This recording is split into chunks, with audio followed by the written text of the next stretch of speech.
Hello everyone, Ron again. In this video, we're going to discuss what the Oscillator tab does. Now, you might be wondering why I would make this series and put it out in like a sort of reverse order where I explained everything else first. And the reason for that is that it would be natural for you to play around with those things first, in my opinion, or at least for me it would be. So it's sort of like a reversal of the process. Whereas this one is the most basic fundament. As I see it, I would look at the rest of these first and be like, but what do those do? I wouldn't stay on this one for too long. So if you know what they do already, before you get to this one, then you can be satisfied. So there's the idea there. Anyhow, today we're doing the oscillator tab. In the last video, I talked about what an oscillator is. And well, to oscillate just means it's a thing that moves back and forth. In the case of music production, it's a device or audio plugin that creates a signal that is oscillated. So like usually a sound, obviously a sound, right? We're dealing with digital audio. Duh. But yeah, it creates a waveform of some kind that's used as a basis for something else. And the simplest one is a sine wave because it's the only one that's a pure tone. So we're not going to be dealing with those in this video. We're going to start off with saw waves. So if you look right here, you can see that you got this whole waveform section. The way to understand this is really simple. So as I said, an oscillator creates a wave of a sound of some wave shape, right? And we discussed in the last video that there are different wave shapes, like a saw or sawtooth, like you see here, a sine wave, which I mentioned, and a square wave, which we looked at in the LFO section, and they all have different attributes and characters. But the LFO section was dealing with how they modulate another parameter, and this is dealing with what they sound like when you use them to change the timbre of a sound or to create a sound. So I'm going to start off with no audio, but this EQ is here. So you can see the different things that happen because that's a more visual way to explain what's going on here. So the modifier is going to do something else in Minisynth based on which waveform you have selected. So if I press down the note, I believe, and don't quote me on this, you can find it in the manual, I believe the saw waveform changes the phase of the wave when you use the modifier. And phase is another thing to talk about on a different day because it's sort of complex and what you use it for. If I change it to saw plus saw, it introduces another saw wave that is a full octave below the main saw wave. And if you adjust the modifier, it moves up or down in pitch. So you can see the note moving in the EQ over there. Next you have pulse, which I'm going to be honest, I like the way it sounds, but I'm not really sure what it does. That could be something that I researched myself. So I sort of take my own advice at times where I just play with it because I'm like, it sounds good. You know, and pulse waves, they do sound good. But I can't explain to you what the modifier does here. I just know I like the way it sounds. A square wave plus a saw wave is what it sounds like. It's a square wave and a saw wave. The modifier, in a lot of plugins, it would adjust the balance between the two, so you will have more of a saw or more of a square. But in this case, it adjusts the pitch because one of them is, you know, a pitch relative to the other. So like saw plus saw, it starts off at a lower octave. Square plus square is the same as saw plus saw, but it's two square waves, and so you can see that it changes pitch with the modifier. Now, a super saw is a waveform that's made up of multiple saw waves combined, and it does a thing called detuning when you adjust the modifier. So it varies their pitch slightly relative to the pitch that is being pressed. Sort of like the chorus effect, which is a topic for a different video. There are reasons why you would do that. Obviously, if you want to make things sound crazy, but it's sort of, you could think of the sound that bees make.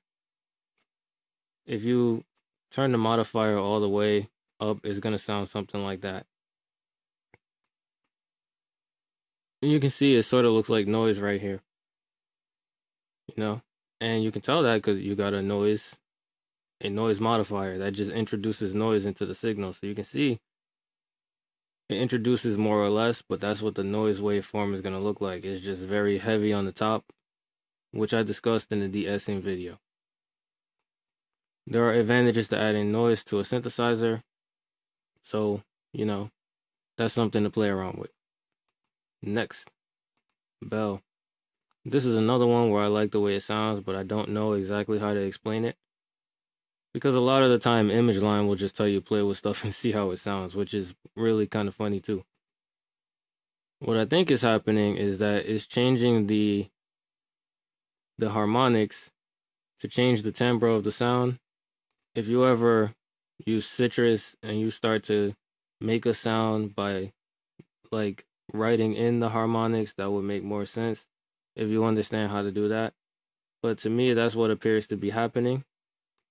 Or it's introducing a different types of filter within the main sound to change the timbre, so it takes out some frequencies and makes some louder, for example. Then you've got a depth saw, which honestly I don't think I've ever used, so that could be something that's fun to just explore that later. Spread octave, I believe, is that it has two sounds, like two saws, for example, and they're just spread out by an octave. And spread fifth is the same thing, but one of them is just a fifth higher, which is a scale interval. So here you have transpose. And obviously you can find out more about any of this stuff in the manual. I don't use everything in Minisynth because I haven't found a need to use everything yet. So a lot of the stuff that I'm telling you just comes from me playing around with it or figuring out something interesting one day. And then I did something else after that. And I was like, yeah, that's pretty cool. And a lot of the time I wanted to know why, because I'm a millennial and that's what we do. Transposition musically would be defined as when you play the same song, melody, or pattern, but you play it in a different key or on a different scale. Modulation, musically, if you play an instrument or you read sheet music, you would define that sort of as changing key in the middle of the song. So you would switch from like B to E, for example, in some way without necessarily playing the same thing. So it was hard for me to find the difference between what those two actually meant because people use them like they're interchangeable, but they don't mean the same thing. Transposition is when you play the same thing in a different key and you go higher or lower for musical effect or dramatic effect. Think about church when they're like, take it up, and then you play the same thing, but you play it, say, a semitone higher. That's a transposition. If you're playing a song and you change key and the song continues doing whatever it would have done anyway, but it's just playing something new in a different key, that's a modulation. So that's the difference. Off topic, but it still is relevant. Because it can become confusing because there are some things that sound alike, but they aren't. So going over that, with all that being said, transpose changes the pitch of the synth in some amount of whole tones. And it goes up as much as a full octave, and it goes down as much as a full octave lower. Now you look at voice mode, and it will make more sense to explain voice mode using the piano roll. So I'm going to press C6. So if you look over here, as I'm holding down C6, you see that there's a certain amount of harmonics because I'm pressing C6. To be polyphonic means that something is able to play with more than one voice at the same time. So humans, for example, are monophonic because our voice can only produce one note at a time. Whereas a piano or a synthesizer, I can hold down C. Now watch here to see how the harmonics change. I can hold down E and it plays them both. Then I can hold down G, and that's a C major chord. And if I let the other two go and I just play C, you can see the difference. So this is just C, E, and G all together. That's polyphonic or polyphony. So if I look at this one, this says mono, and based on what I've said in previous videos about being mono compatible, you might be led to think that this makes the synthesizer mono rather than stereo, but that's not the case. They mean monophonic. In other words, it will only produce one voice no matter how many notes are held. So pay attention here, and then look here. If I play C and hold down C, you look here, I can also hold down D, but the notes, or the harmonics rather, that were from the note C disappear. So I press C, then I press E, C disappears, even though you can see here that I'm still holding C down. I hold down G, it plays G, C and E disappear. That's what it means to be monophonic. It's only going to play one voice at a time.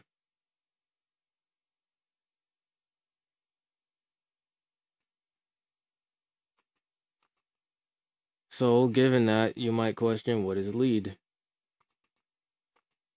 Well, actually, if I go back to the monophonic one, and we just look at that, if I press C and hold it down, and then I press E, and I hold that down, C disappears. But if I stop holding E, even though I'm still holding C, the synthesizer won't play anything. So when the difference between monophonic, in this case, and lead is that if I hold down C and then I hold down E, it's going to switch and play E, and it's not going to play C anymore. But if I let go of E, as you can see here, it will go back to playing C. So that's what you would use that for. That's the difference. Slide time. This is specifically relevant to a lead because when you play a lead, the lead is going to move at some speed to the next note. So if I play C and then I play E, then it's going to move from C to E. And the faster or the more slide time there is in this case, the higher that is, the faster it's going to slide. But it's not just going to skip every note in between. It's going to literally slide up the frequency spectrum until it reaches that note. So for the sake of screen real estate, focus here. I'm going to play a low C. So that C is really low, and this C is really high. Now you can see as I release one, the high one, it goes back down to the low one. And when I press the high one, it slides all the way up rather than to skip the notes in between. Whereas if I had no slide time and I set it to like mono, it's going to play the low C, then it's going to play the high C, but it's not going to slide like it did. Having a faster slide time makes it slide faster. See, it kind of looks like the frequencies are dancing, but that's what that means. That's what it does. And the mod wheel is the easiest to explain because it's literally just you're turning this to affect whatever parameter is right here, but you have to have a controller for it to activate.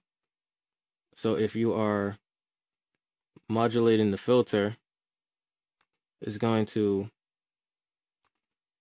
take the filter cutoff point and change it like this. And I have it mapped to the keyboard that I use, so it's not really necessary for me. And if you are modulating LFO, then I believe it's gonna modulate this.